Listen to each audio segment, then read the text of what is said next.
Let me get started by just welcoming everybody again to the online DevRel Meetup.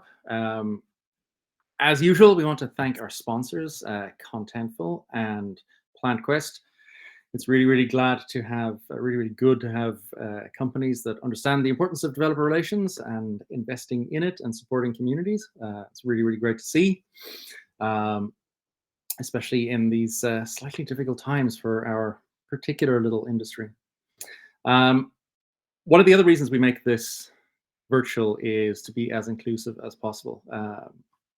As I will say, I love in-person meetups, but this one is virtual because it lets us have speakers from all over the world, and it lets us have guests from all over the world as well. So anybody can join, and anybody can learn about being a developer advocate, and we can teach each other and all that sort of fun stuff. So I think that that is enough of an introduction. And if you are regular, you would have heard that many times. So, Christine, I will move on to your introduction if you're ready to start. Absolutely. Okay. Well, I had the very great pleasure of talking to Christina on the Fireside with Boxgate podcast a couple of months ago. It was a great podcast because we were speaking not so much about the technical side of developer relations, but more about the power of empathy. In her role as a senior technical product manager, Christina keeps developers front and center in her planning and product discussions. Ask the question, can a developer use this? And tonight she'll bring us a talk on the power of listening. There's no point asking questions unless you're going to hear the answers. Christina has also written a recent blog on AI, discussing the foundations of AI. The foundation of AI, that is, the source information, where you get that from. Tiny bit nervous about my talk later. I put together a relatively simple little chatbot, so I hope you find it suitably professional, Christina. Okay, well, without further ado, I will hand it over to you. And thank you so much for talking tonight. Absolutely. I'm sure I will not be disappointed at all in what you have to present later. So honestly, definitely appreciate it. I am going to share just a quick little slide deck that I had created, and hopefully it works. Perfect. Looks like it's working. All right. So for anyone that's new here, doesn't know me, hi, welcome. I'm so glad to meet you and or virtually meet you, because that's what we're doing here. Christina Monti. I am playing the role of a senior technical product manager in my day-to-day life nowadays, but I was playing a role of technical product manager for 8 years. Lots of different roles that came into that play, but at the end of my tenure, it was at a senior technical product manager within the developer relations space. And so one of the things that I want to talk about is the art of listening and creating an active listening experience. And, if I were to explain myself, effective communication isn't just about what you're saying, it's also what you're listening, how you're listening, and what you're taking in from a conversation. So, I will go to this one. So again, 8 years of experience. Within my latest adventure, I created, managed, maintained feedback collection for all product and dev experiences on our developer portal. So interacting with developers on a day-to-day basis, whether it's within the different form fields or even on social channels in public or even at the local grocery store. Talking to devs to understand the challenges and things that they faced with using the products that we were providing for them. So my biggest, I would say, accomplishment that I can stand my 2 feet on is launching developer listening sessions. So one of the things we did within our organization was create a safe space for developers to come and discuss with our product and engineering teams the issues that they were facing trying to do their day-to-day jobs.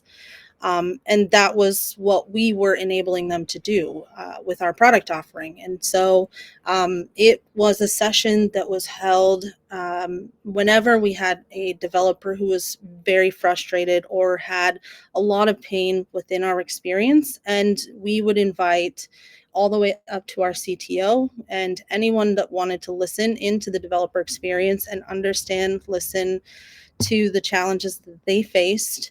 And like Richard had said, bring them to the table when we're developing our products to more or less shape that experience for the future developers. So what I'm going to go into here is focus areas that I've learned within my last 8 years of working with developers and listening actively. So there are 5 focus areas on this slide, 5 focus areas on the next slide. And you're seeing that there is a difference between the orange and the black, and there's not necessarily one that's more important than the other when it comes to focusing on the listening aspects, but there is probably things that I have found to be more impactful for me than anything. So those are the orange icons. The things that I've learned within my roles and the experiences that I have had, active listening is extremely incredible. And one would say, Christina, duh, we have to listen actively. Um, but I think that it's very easy to forget that actively listening means fully concentrating. It means turning off all of the devices. It means that you are looking at your audience and providing them with an experience that you're only focused on them. It's really looking to understand and remember what was being said to you. So there are techniques that I have enlisted for myself, such as paraphrasing or summarizing and asking clarifying questions. One of my lines, and I'm sure if you've ever sat in a meeting with me, can you help me understand?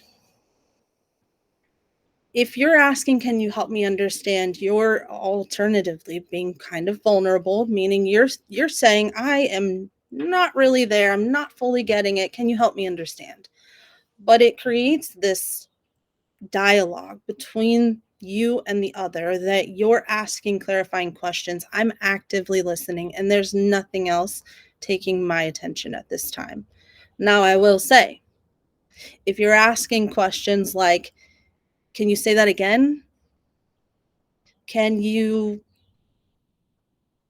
tell me something more? Like, if you're asking to be explained the same information, my tip would be from this slide, we need to check on our mindfulness. Are we distracted by our internet, our emails, or our phones, or our kids, or something else? Are we distracted? That is the difference between, can you help me understand? And can you say that again? The next one that I wanted to talk through was nonverbal communications. I think for me and everyone else in this new age of a world, we're all online and everything that we're doing is hard to interpret. And it's difficult to communicate, but it's easy to focus and understand. If I'm waving my hands, you know that I'm upset, you know that I'm going up, something's wrong. And I need someone to listen actively and ask me, why am I upset? How can I help you? What is the things that are going on? Which takes us into empathy. Empathy is the number one key that I had found in the developer space as listening, specifically because I want to understand what is happening for you. If something is going wrong, and I will take a very clear example. Very clear example is we would oftentimes have feedback that our coding languages were not working correctly, or lots of different things. it's really trying to understand what is the experience. How did we get here? Was it that we lacked different versions? Was it that we were missing something? How is it that we are hearing from our audience negative feedback, and what can we do about it? Some of the tips that I had around what I've learned with empathy, um, a lot of times, especially with devs, but anyone, we all just want to be heard. We all just want to be validated. We want someone to put themselves in our shoes and express support or help. And what I learned in my 8 years is that people don't ask for support from us, at least. And this was my experience, but they didn't ask for it until they were truly at their wits' end. And in my mind, that's too late. It shouldn't be that way. And we need to do more from a listening perspective to stop that from happening and getting people to a place where they have to get so frustrated that they are now screaming at the they're screaming everywhere, right? Open-mindedness and feedback skills are definitely things that I think are important, and are things that are they go alongside, right? So your open mind, if you're listening actively and trying to understand their point of view and validating what they're trying to say and understanding, and feedback skills are another way of working. The next one I wanted to talk about with the art of listening is the cultural sensitivity. I'm from Arizona. I'm sure everyone else is, global. And I was raised by a single mother. We didn't have much money, and I had to work very hard for what I accomplished. Why I say this is that oftentimes I'm kind of scrappy. I will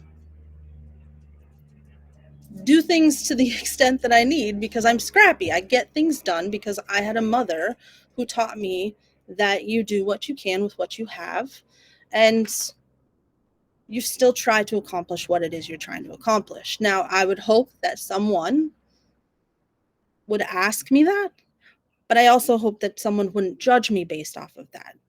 If I'm being scrappy and you think I'm being cheap, it's not because I'm cheap, it's because I'm scrappy. That was how I was culturally raised.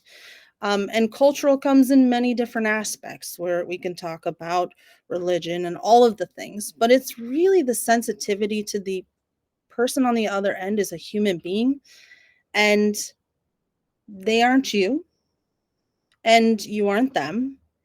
And the only thing that we can do is actively listen, have empathy, bring all of these areas to the table, and understand where that person is coming from. So, mindfulness, again, I will go to the heavens with mindfulness. This is, again, the distractions, everything is almost in a sense feeling more important. But in my mind, the most important thing right now is the relationships that we can create with each other by actively listening, by actively trying to understand, by listening and reflecting, and more or less creating a effective way of communicating with each other and listening and bringing feedback. When you talk about products, it's equally as important. Dev experiences, my experience, your experience, it's important to listen and listen with all of these areas that I'm calling out today. So, reflective listening, again, one of the things that I will talk about is my current role. You know, I listened to a lot of developers that were very upset. And one of the things that I will say is the most challenging when it comes to listening and actively trying to understand what someone is frustrated or mad about is removing yourself from being the owner of that said feedback. And what I mean by that is I would oftentimes look through feedback line by line in an Excel spreadsheet. And I would see the meanest things. F you, you're the worst. I can't believe you did this. But they're not talking about me. I didn't do anything. It was the experience. It was something that happened along the journey that got them to that point. And that is when I learned early on to listen differently. When you listen as if it's not about you, it's about how we got there. It is completely different. And you can become a more effective listener by trying to understand how we got here and not necessarily what the end result is, which is F you, you suck, you're the worst, I can't believe it. Because it's usually not about you. It's usually about how we got here. Um, Again, some of the things that I will say are important: respectful disagreement. I disagree with a lot of people, and a lot of people disagree with me, and that's absolutely fine. Um, Communication, if we are all agreeing to everything, we shouldn't have meetings. We shouldn't have new things. We shouldn't have anything in the world. Everything would be the same because we all agree. And that's the beauty of it. We all can have disagreements. We can all have different perspectives, but listening and being sensitive to the differences and reflecting on that listening and what people are saying, it becomes a full cycle of the art of listening. And last but not least, you practice and provide feedback. One of the things I wanted to leave y'all with was a quote that I often do say: you want to listen to understand, not to reply. And when you know that, when you really truly understand that, you've learned that art of listening.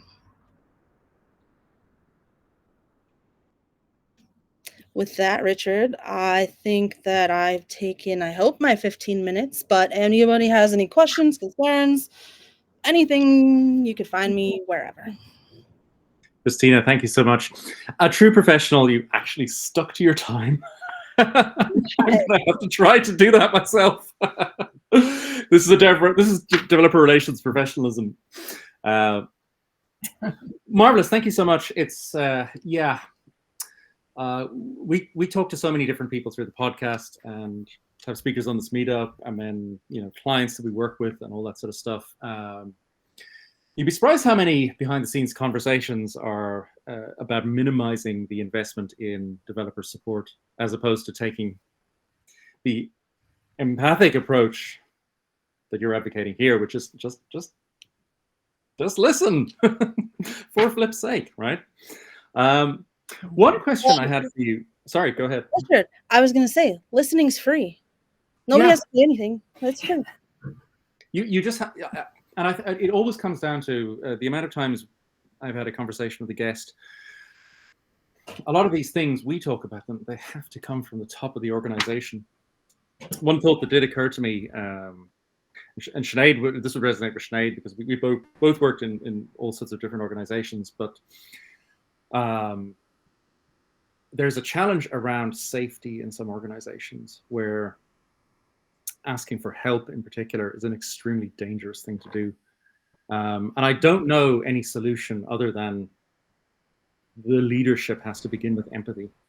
And that creates the culture. Do you have any examples of organizations that have turned that culture around? Or, if you are working in developer relations in an organization that is, let's say, not actively toxic, but nobody's paying attention to safety. Mm-hmm. I know I'm asking you to solve world hunger, basically.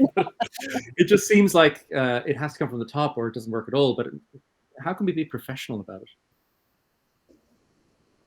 So I think you're right. I think the absolute most important step is that it has to come from the top down. But I will say that in my tenure, I have seen where influence can impact that behavior.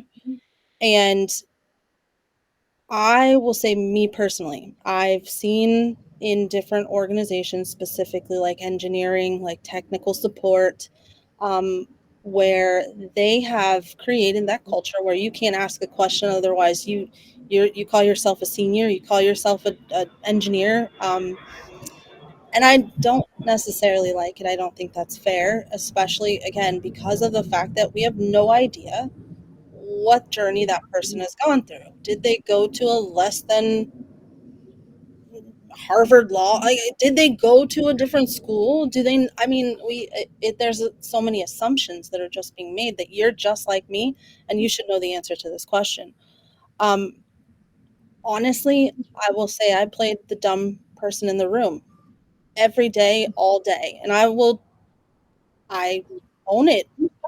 I will tell you, I will walk into the room and ask the dumbest questions because I want to know. I may not know. And there's somebody guaranteed in that room that wants to know. So I would say that if there's more, obviously, it's a hard problem to solve because you have to have it from the top.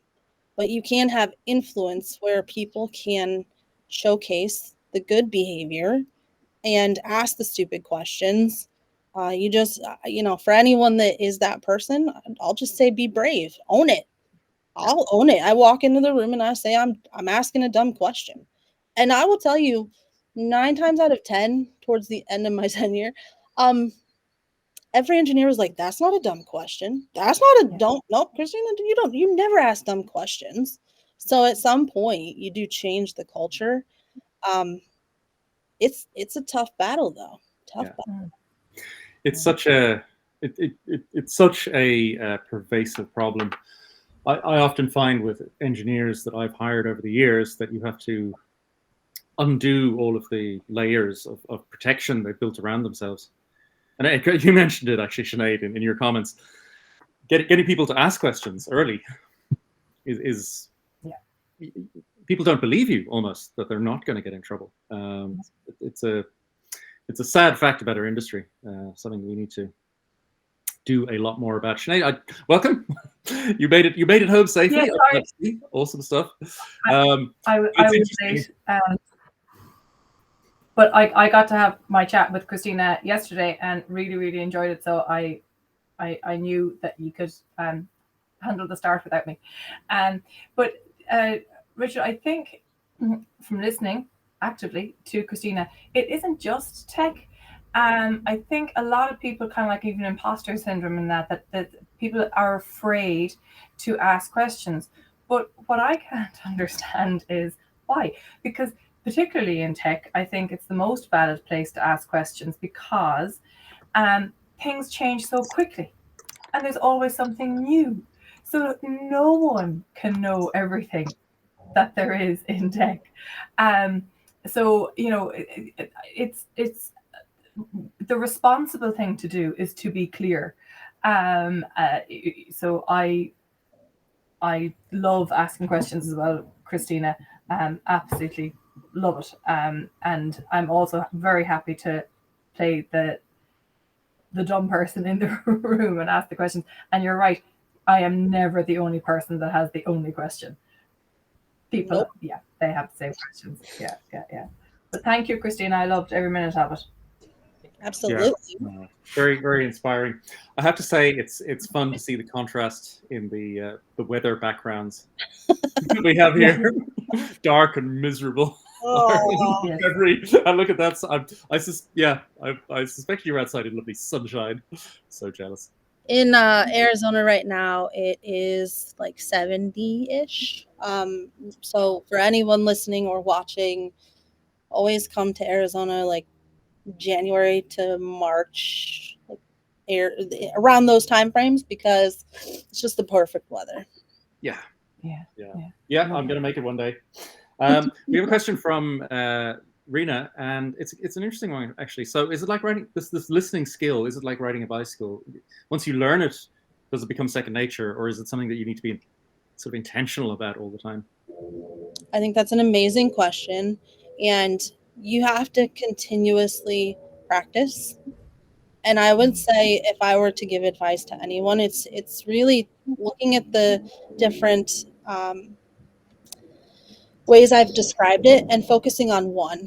So for an example, I find myself with my two children oftentimes very distracted, and I want to make a conscious decision, especially in this new world, because kids are feeling lots of different feelings, and I don't want my children running to the internet to tell them their feelings, because that's not their therapist. I am. So um, I try actively to put my phone down. If my child comes over to tell me something, or if I'm on the computer, I stop what I'm doing.